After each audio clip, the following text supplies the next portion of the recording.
मिला भी तुझसे बहुत है, मगर मोहब्बत भी, वो बात अपनी जगह है, ये बात अपनी जगह। नमस्कार दोस्तों, बासिर सुल्तान काज़मी के शेर के साथ मैं सौरभ एक बार फिर से लेकर आ गया हूँ दी अर्बन कवि की ये पेशकश। ये पॉडकास्ट जहाँ हम बात करते हैं हिंदी पोएट्री की, जहाँ हम बात करते हैं हिंदी उर्दू गज़लों की, कविताओं की। हर बार की तरह एक शख्सियत की बात करते हैं और उस टॉपिक को कविताओं में, गज़लों में, नज़्मों में कैसे एक्सप्लोर किया है, इसके बारे में बात करते हैं। और हमेशा की तरह मेरा साथ देती हैं इस कोशिश में मेरी बड़ी बहन संगीता जी। संगीता जी, बहुत-बहुत स्वागत है आपका। धन्यवाद सौरभ और नमस्ते दोस्तों, हमारे साथ जुड़ने के लिए बहुत-बहुत धन्यवाद। और दोस्तों, जैसा कि मैंने कहा कि हर बार की तरह हम एक टॉपिक चूज़ करते हैं और उसके बारे में कुछ बात करते हैं, आप तक कोशिश करते हैं कि अ, उनसे जुड़ी नज़्में और गज़लें और कविताएँ पहुँचाएँ। तो आज की जो हमारी कोशिश है, आज का जो हमारा टॉपिक है, जैसा कि मैंने जिस शेर के साथ शुरुआत की, उससे आपको शायद अंदाज़ा हो गया हो। आज हम बात करेंगे एक ऐसे टॉपिक के बारे में, जो बहुत आम हो गया है और हालाँकि बहुत ख़ास है। तो एक ऐसा टॉपिक है जिसके बारे में बॉलीवुड, जिसके बारे में फ़िल्में, जिसके बारे में तमाम पोएट्री, तमाम आर्टिस्ट जिसको एक्सप्लोर करने की काफ़ी सदियों से कोशिश कर रहे हैं और वो कोशिश मेरे ख़्याल से निरंतर चलती रहेगी। और वो टॉपिक है हम बात आज करेंगे मोहब्बत के बारे में, प्यार के बारे में, स्नेह के बारे में, लव के बारे में। तो इसके कई नाम हैं, कई रूप हैं और अपनी कविताओं के माध्यम से यही कोशिश करेंगे कि इसके अलग-अलग पहलू, इसके अलग-अलग एस्पेक्ट्स को एक्सप्लोर कर सकें। बिल्कुल सही कहा तुमने सौरभ और जैसे तुमने बॉलीवुड की बात की या तुमने फ़िल्मों की बात की, तो एक अजीब से मैं कहूँगी दुर्भाग्य ही है ये कि प्यार शब्द सुनते ही हमारे मन में बस एक रोमांटिक प्यार की कल्पना आती है या एक मतलब महबूब वाले प्यार की कल्पना आती है। लेकिन प्यार के बहुत सारे रूप हैं, बहुत सारे पहलू हैं जैसे हमने बात कर रहे थे और उन सब पहलुओं को अगर हम थोड़ा सरफेस से थोड़ा गहरे जाकर एक्सप्लोर करें, तो उसमें बहुत कुछ हमें दिखाई देगा, बहुत कुछ समझ में आएगा। अ, और यही मुझे लगता है कि कविताओं की सफलता है जहाँ पर मैं कहूँगी कि उन पहलुओं को एक्सप्लोर करती हैं जो जो हमारी जिसे हम कहेंगे पॉपुलर आर्ट जो नहीं जहाँ तक पहुँच पाती है शायद, कम ही पहुँच पाती है बल्कि मुझे कहना चाहिए। इस तरह से ब्रॉड ब्रश से सबको पेंट करना सही नहीं है, लेकिन हाँ, मुझे लगता है कि कम पहुँच पाते हैं। बिल्कुल, बिल्कुल सही कहा आपने, बहुत अच्छी बात कही कि हाँ, उसके मानी जो हैं वो एक ही तरह के प्यार तक महदूद होके ना रह जाएँ और आज हमारी यही कोशिश है कि आज जो हम पोएम्स पढ़ रहे हैं, वैसी ही पोएम्स हमने चूज़ करी हैं आज पढ़ने के लिए, आप तक पहुँचाने के लिए, जिससे अलग-अलग मानी जो हैं, अलग-अलग उसके एस्पेक्ट्स हैं, वो निकल के आएँ, ना कि सिर्फ़ एक एक एक एस्पेक्ट तक वो महदूद होके रह जाए। तो आज अ, तो आज संगीता जी आज जिस पोएम के साथ शुरुआत कर रही हैं, उसके बारे में आज कुछ बताना चाहेंगी आप? हाँ, ज़रूर। तो ये कव मैं तुम्हारे साथ शेयर करूँगी आज कविता, सर्वेश्वर दयाल सक्सेना की है और सर्वेश्वर दयाल सक्सेना मुझे मतलब मेरे बहुत प्रिय कवियों में से एक हैं और इनके बारे में एक ख़ास बात ये है कि हमारे जो हिंदी कविता, हिंदी साहित्य का जो प्रयोगवादी जो रुख रहा है, जो एक्सपेरिमेंटलिज़्म जो रहा है, उसमें से ये एक फाउंडिंग कवियों में से एक रहे हैं, सर्वेश्वर दयाल सक्सेना जी। और उनकी कविताओं में वही जो बात हम अक्सर करते हैं कि बहुत सिंप्लिसिटी है बहुत लेकिन एट द सेम टाइम बहुत गहरे तक बात पहुँच जाती है। तो जैसे हम प्यार के बारे में बात कर रहे हैं, तो मैं तुम्हें एक कविता इनकी सुनाती हूँ और फिर उसके बारे में हम कविता सुनते हैं पहले और फिर उसके बारे में बात करेंगे। बिल्कुल, स्वागत है। तो कविता का शीर्षक है तुम्हारे साथ रहकर। कवि का नाम है सर्वेश्वर दयाल सक्सेना। तुम्हारे साथ रहकर अक्सर मुझे ऐसा महसूस हुआ है कि दिशाएं पास आ गई हैं, हर रास्ता छोटा हो गया है, दुनिया सिमटकर एक आंगन सी बन गई है जो खचाखच भरा है, कहीं भी एकांत नहीं, न बाहर न भीतर। हर चीज का आकार घट गया है, पेड़ इतने छोटे हो गए हैं कि मैं उनके शीश पर हाथ रख आशीष दे सकता हूँ। आकाश छाती से टकराता है। मैं जब चाहूँ बादलों में मुँह छिपा सकता हूँ। तुम्हारे साथ रहकर अक्सर मुझे महसूस हुआ है कि हर बात का एक मतलब होता है। यहाँ तक कि घास के हिलने का भी, हवा का खिड़की से आने का और धूप का दीवार पर चढ़कर चले जाने का। तुम्हारे साथ रहकर अक्सर मुझे लगा है कि हम असमर्थताओं से नहीं, संभावनाओं से घिरे हैं। हर दीवार में द्वार बन सकता है और हर द्वार से पूरा का पूरा पहाड़ गुजर सकता है। शक्ति अगर सीमित है तो हर चीज अशक्त भी है। भुजाएं अगर छोटी हैं तो सागर भी सिमटा हुआ है। सामर्थ्य केवल इच्छा का दूसरा नाम है। जीवन और मृत्यु के बीच जो भूमि है वह नियति की नहीं, मेरी है। वाह! बहुत खूब। जैसे मैं तुम्हें बात कर रही थी कि कविता मतलब ये उस प्यार का वो रूप है जिसमें हम किसी के साथ होते हैं जब, तो हमें बहुत पावरफुल महसूस होता है। हम जो हैं उससे बड़े बन जाते हैं या उससे ज़्यादा मजबूत बन जाते हैं। तो ये प्यार का वो रूप है। बिल्कुल, एक तो इतना सूक्ष्म रूप है, इतना सटल है, जो चीज़ बात है कि हम अंदर से ये महसूस करते हैं और कितनी खूबसूरती से उस भाव को उन्होंने शब्दों में डाल दिया है। आप देखिए छोटी-छोटी लाइनें कि अ, एक तो देखिए कि इमेजरी कितनी सुंदर है कि आकाश छाती से टकराती है और मैं बिल्कुल, बादलों में मैं छुपा सकता हूँ। और जैसा आपने कहा कि किसी के साथ होकर जो एक एक एहसास होता है कि हम एक तरह से ऑल परवेडिंग हैं या फिर एक एक शक्ति आ गई हमें, एक अलग-सा एहसास आ जाता है कि हम दुनिया से लड़ने के लिए तैयार हो जाते हैं। ये जो साहस है, ये जो स्ट्रेंथ है, ये जो हमें प्यार देता है, उसको बहुत ही खूबसूरत शब्दों में सर्वेश्वर दयाल सक्सेना जी ने बहुत ही खूबसूरत कविता का रूप दिया है। और ये जो खास तौर पे आखिरी लाइन थी ना सौरभ, मुझे बहुत मतलब जीवन और मृत्यु के बीच जो भूमि है वह नियति की नहीं, मेरी है। मतलब एक जिसे कहते हैं अपना फ्लैग गाड़ देना बिल्कुल, अ, ज़िंदगी पर, वो है ये। बिल्कुल और बहुत पावरफुल कविता है। उसी पंच लाइन के साथ उन्होंने इसीलिए इसको खत्म खत्म किया है। किया। और उससे पहले वाली भी जो लाइन थी वो भी मुझे उम्मीद है कि सुनने वालों को भी काफ़ी हिट गई होगी एकदम कि सामर्थ्य केवल इच्छा का दूसरा नाम है। बिल्कुल, बिल्कुल। तो मतलब एक-एक लाइन जो है इसकी कोटेबल है बट बहुत ही सुंदर बहुत ही सुंदर कविता के साथ आज हमने शुरुआत की। और वही जब हम बात करते हैं क प्यार की और उसके अलग-अलग पहलुओं की, तो हम देखते हैं कि जितने भी लोग हमें सुन रहे हैं वो कविताओं में दिलचस्पी रखते हैं या गज़लों में दिलचस्पी रखते हैं या नज़्मों में रखते हैं। तो अक्सर हमने देखा है कि गज़लें जो हैं या जो कविताएँ हैं वो मतलब प्यार के ऊपर और मोहब्बत के ऊपर और इश्क के ऊपर बहुत ज़्यादा लिखी गई हैं। तो आज जब हम बात कर रहे हैं मोहब्बत के बारे में, आज की हम बात कर रहे हैं प्यार के बारे में, तो ऐसा बड़ा अचूक-सा हो जाएगा कि अगर हम एक गज़ल की बात ना करें।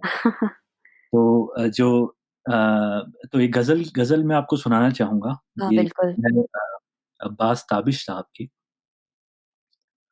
और अब्बास ताबिश जो हैं वो बहुत ही प्रसिद्ध शायर हैं पाकिस्तान के।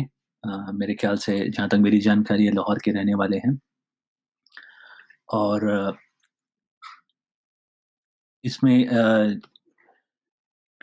तो ये गज़ल है अब्बास ताबिश साहब की और कुछ इस तरह से है कि दश्त में प्यास बुझाते हुए मर जाते हैं, दश्त में प्यास बुझाते हुए मर जाते हैं, हम परिंदे कहीं जाते हुए मर जाते हैं।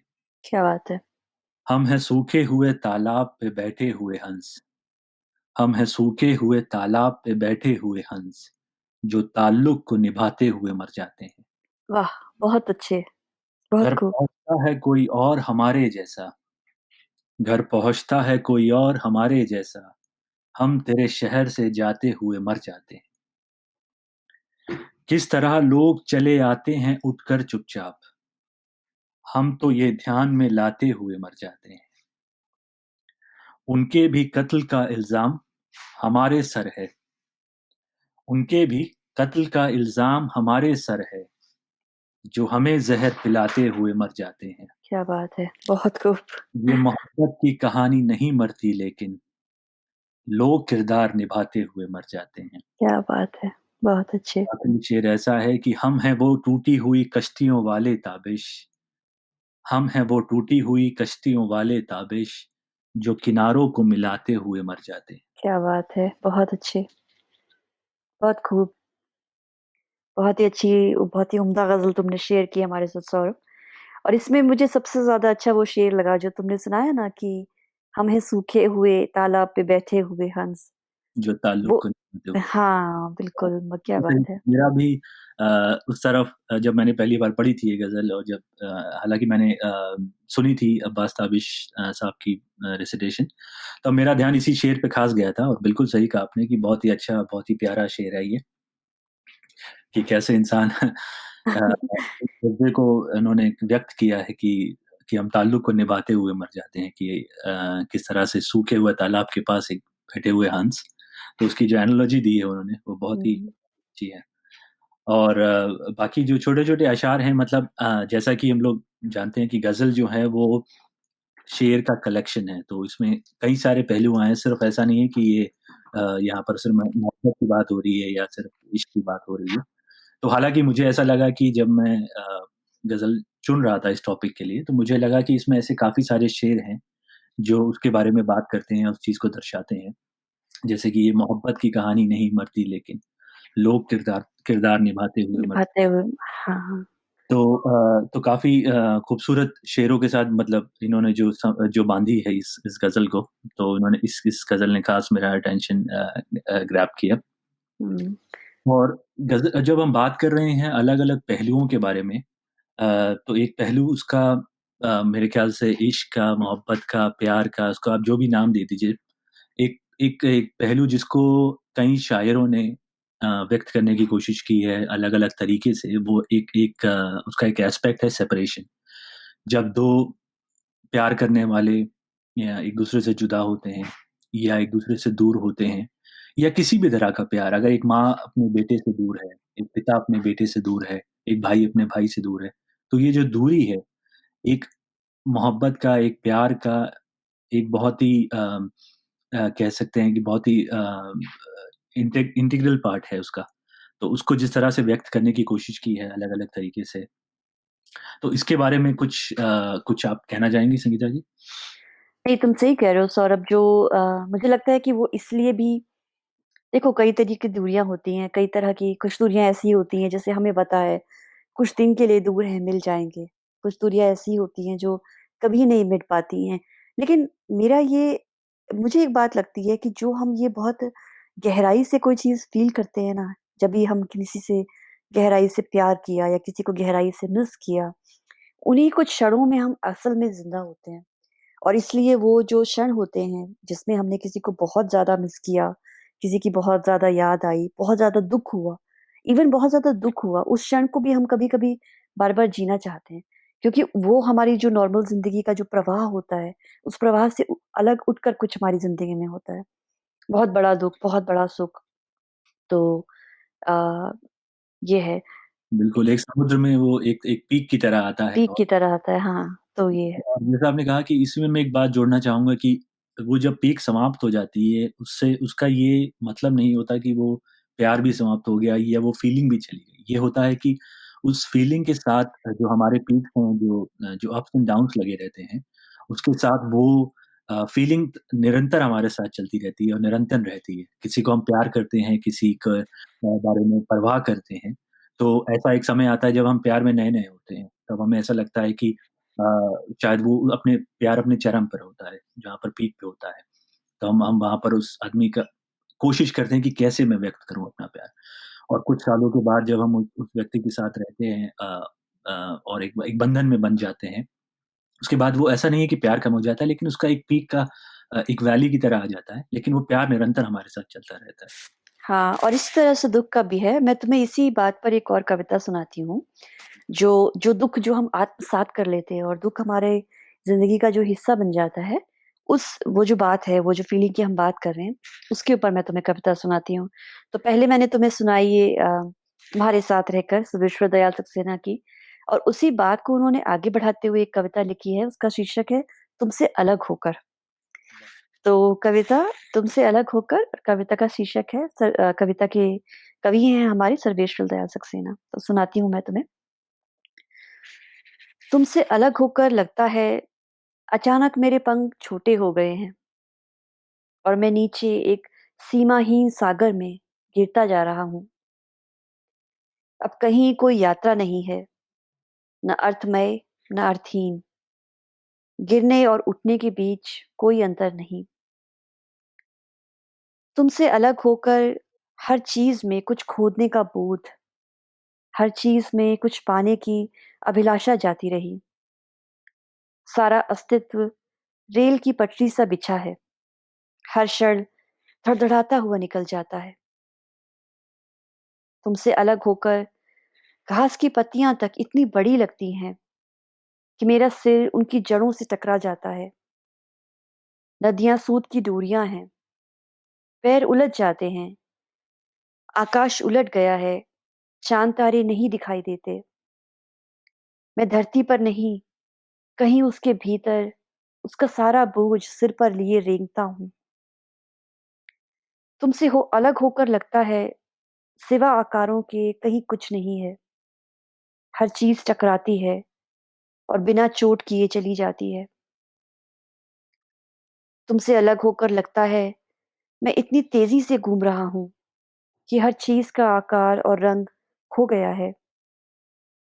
हर चीज के लिए मैं भी अपना आकार और रंग खो चुका हूँ। धब्बों के एक दायरे में एक धब्बा सा हूँ। निरंतर हूँ और रहूंगा। प्रतीक्षा के लिए मृत्यु भी नहीं है। वाह! बहुत ही खूबसूरत। कितना दुख है पूरी कविता में, और मतलब वो दुख तुम्हारे इस तरह से तुम्हारे मन को छू जाता है कि तुम्हें लगता है कि तुम भी दुखी हो गए हो कवि के साथ। बिल्कुल, बिल्कुल और जिस तरह से उन्होंने कॉन्ट्रास्ट दिखाया है, देखिए कि अभी हमने जो पहली इनकी कविता पढ़ी तुम्हारे साथ रहकर और अभी तुमसे अलग हो जैसे आपने कहा कि उसी का एक इतना इतना बेहतरीन कॉन्ट्रास्ट दिखाया है और जिस तरह से उन्होंने दोनों इमोशंस को इतने प्यारे से व्यक्त किया है, वो देखने वाली बात है। बहुत ही बहुत ही खूबसूरत कविता सुनाई आपने और और अच्छा मुझे सौरभ, मुझे लगता है कि देखो, जो ये कविता तो कवि ने लिखी है अपने दुख से, शायद निजी दुख से लिखी है या किसी का दुख देख के लिखी है, मुझे नहीं पता। कविता सुनने वाले सुन भी सकते हैं, अप्रिशिएट भी कर सकते हैं, लेकिन मुझे लगता है कि अगर किसी ने किसी को खोया है ना, तो वो कविता सच में उसके दिल के अंदर उतर जाएगी। जिस तरह से उतरेगी, उस तरह से शायद किसी और के दिल में ना उतरे। बिल्कुल, मुझे लगता है कि जो जो इंसान उस राह से गुज़र चुका है, उस इमोशन को फ़ील कर चुका है, मैं उससे ज़्यादा इस जज़्बात को कोई समझ नहीं सकता। और यही होता है किसी भी कहानी, कविता, ग़ज़ल के साथ जब हम पढ़ते हैं, हम उस ग़ज़ल को तो पढ़ते हैं लेकिन साथ में हमें जो अपना दुःख कहीं याद आ जाता है या अपना सुख याद आ जाता है, जिस जिस कैरेक्टर के साथ हम जुड़ जाते हैं, जिस किरदार के साथ जुड़ जाते हैं, इसके बारे में हमने पहले भी बात की थी। बात की थी, हाँ। बिल्कुल सही कहा आपने कि जिस जिस दुःख के साथ लिखा है और जितनी खूबसूरती से लिखा है, मेरे ख़्याल से पढ़ने वाले, सुनने वाले उस इमोशन तक तो ज़रूर पहुँचेंगे और जिन्होंने उस दुःख को सहा है या कि उसका कोई भी फ़ॉर्म देखा है, तो वो उसको और भी बेहतरीन तरीके से समझ सकते हैं। उसकी एक-एक इमेजरी है जो वो भी समझ सकते हैं। तो बहुत ही अच्छा कॉन्ट्रास्ट यहाँ पर देखने को मिला कि 2 तरह की बात हो रही है।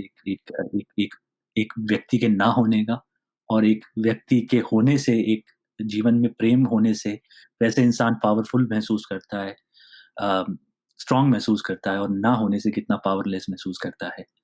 वो छोटी-छोटी चीज़ों में उन्होंने दर्शाया। तो बहुत ही अच्छी कविता आपने सुनाई।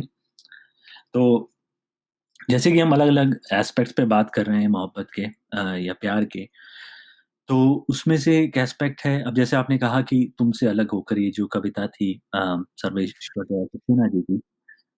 अ, अब एक कविता मुझे याद आती है तरुण भटनागर साहब की, उनका हुँ, हुँ। उनका शीर्षक है बरसों से। जहाँ पर वो बात कर रहे हैं कि अ, किसी के होने से, किसी के जीवन में होने से कैसा क्या महसूस होता है किसी के एक्सिस्टेंस से या जिससे हम प्रेम करते हैं, उसके बारे में वो बात कर रहे हैं। तो मैं तरुण भटनागर साहब की बरसों से कविता आपको सुनाना चाहूँगा। हाँ, ज़रूर। बरसों से, जिनमें से किसी एक को बहुत ध्यान से देखने पर भी आँख पकड़ नहीं पाती है। जिनमें से किसी एक को बहुत ध्यान से देखने पर भी आँख पकड़ नहीं पाती है। बरसों से तुम और मैं, लोहे की पटरी पर ट्रेन का पहिया, लोहे पर लोहा चुकता नहीं, पंचर होकर रुकता नहीं। एक सी करतल धुन, एक सा सिद्धांत, कोई प्रतिवाद नहीं। तुम और मैं, दीवार पर एक तस्वीर, बरसों से इस तरह लटकी तस्वीर कि आज अगर हटा दी जाए तो सताएगा दीवार का बेरंग खालीपन। सब पूछेंगे तस्वीर कहाँ गई। बरसों से तुम और मैं, हवा में पत्ते का कंपन, अकेले का खेल, सब लोगों से इस तरह छुपा कि कोई ध्यान भी नहीं देता। इतना सामान्य और बहुत पुराना। पर कितना अजीब है कि बरसों से मैंने और तुमने ज्यादा बातें नहीं की। अक्सर हम चुप ही रहे, अपने अपने कामों में डूबकर। क्या मेरे जीवन का खालीपन इसी रास्ते से आया है? जब हम नए नए थे तब कितना बतियाते थे हम। तब लगता था कभी खत्म नहीं होंगी बातें। पर फिर भी जाने कैसे तब से आज तक नहीं बदल पाया हूं कुछ भी। मुश्किल रहा है तुमसे दूर रहना बरसों से। क्या बात है! बहुत अच्छे, बहुत ही खूब। क्या तो कितनी बहुत अच्छी कविता सुनाई तुमने सौरभ। बहुत ही एक खूबसूरत शब्दों में देखिए तरुण साहब ने कैसे इस चीज को जताया कि किसी के होने से हम इतना ज्यादा एक तरह से यूज्ड हो जाते हैं पहले तो।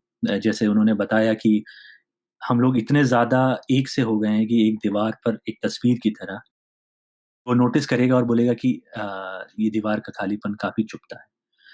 तो किसी की एग्जिस्टेंस कितनी ज्यादा महत्वपूर्ण है जीवन में। और उस हम खासकर जब जब प्यार में होते हैं तो अगर उसकी बात करें तो कितनी ज़्यादा ज़रूरी है। और उसके बाद जो जो उन्होंने एनालॉजी दी और उनके बाद जो मेटाफर्स का इस्तेमाल किया कि हवा में पत्ते का कंपन या केले का खेल, तो बहुत ही खूबसूरती से ये जो सरल इमोशन निकल के आता है। हाँ, बिल्कुल। और सौरभ देखो हम मुझे लगता है कि जैसे जो लोग कई सालों से किसी रिश्ते में हैं, कई बार वो सोचते हैं कि हम एक-दूसरे को प्यार करते हैं या हम एक-दूसरे की आदत है सिर्फ़। तो ये जो है एक्चुअली शायद उसमें बहुत ज़्यादा फ़र्क नहीं है, एक-दूसरे की आदत हो जाने में और एक-दूसरे से प्यार करने में, हो सकता है। बिल्कुल ठीक कहा। तो एक बार इंसान एक पल को यही सोच लेता है कि अब मेरा ये एक्सटेंडेड पार्ट बन गया है इंसान। जब बहुत ज़्यादा टाइम है तो इतनी ज़्यादा आदत हो जाती है, तो वो हमारे एक तरह से एक्सटेंडेड हाथ-पैर हो जाते हैं चीज़ें करने के लिए। और और हम लोग मेंटली भी उस तरह की उस फीलिंग को महसूस कर पाते हैं। तो तो दोस्तों ये थी कुछ कविताएँ, कुछ गज़लें आपके लिए प्यार के बारे में, मोहब्बत के बारे में, इश्क के बारे में। हमारी कोशिश यही थी कि जैसा मैंने शुरुआत में कहा कि इसके अलग-अलग रंग आपके लिए पेश किए जा सकें क्योंकि जब जब इंसान प्यार की बात करता है, जो तस्वीर आती है उसमें सिर्फ़ एक रंग नहीं होता। हमारे प्रेमी का जो रंग है सिर्फ़ वही नहीं होता। तमाम तरह के जज़्बात होते हैं, तमाम तरह के रंग होते हैं और उस पेंटिंग को पूरा करने के लिए इन सभी रंगों का अपना ही एक अलग महत्व है। तो हमारी कोशिश यही थी कि अलग-अलग कविताओं के माध्यम से और अलग-अलग कवियों के माध्यम से ये जाना जाए कि प्यार के अलग-अलग पर्सपेक्टिव्स क्या हैं, अलग-अलग उसको देखने के नज़रिए क्या हैं। तो उम्मीद है कि हमारी ये कोशिश आपको पसंद आई होगी और आप ज़रूर हमें ये बताएँ कि आपका कोई पसंदीदा लाइन है, कोई पसंदीदा पोएम है या इनमें से क्या अच्छा लगा, क्या नहीं लगा, हमें ज़रूर बताएँ। और संगीता जी आप कुछ ऐड करना चाहेंगी? बस हमारे साथ जुड़ने के लिए बहुत धन्यवाद और हम यही उम्मीद करते हैं कि कविताओं का और कवियों का ये सिलसिला हमेशा यूँ ही चलता रहे। बिल्कुल, तब तक के लिए आप लोग सुनते रहिए, पढ़ते रहिए। नमस्कार। नमस्ते।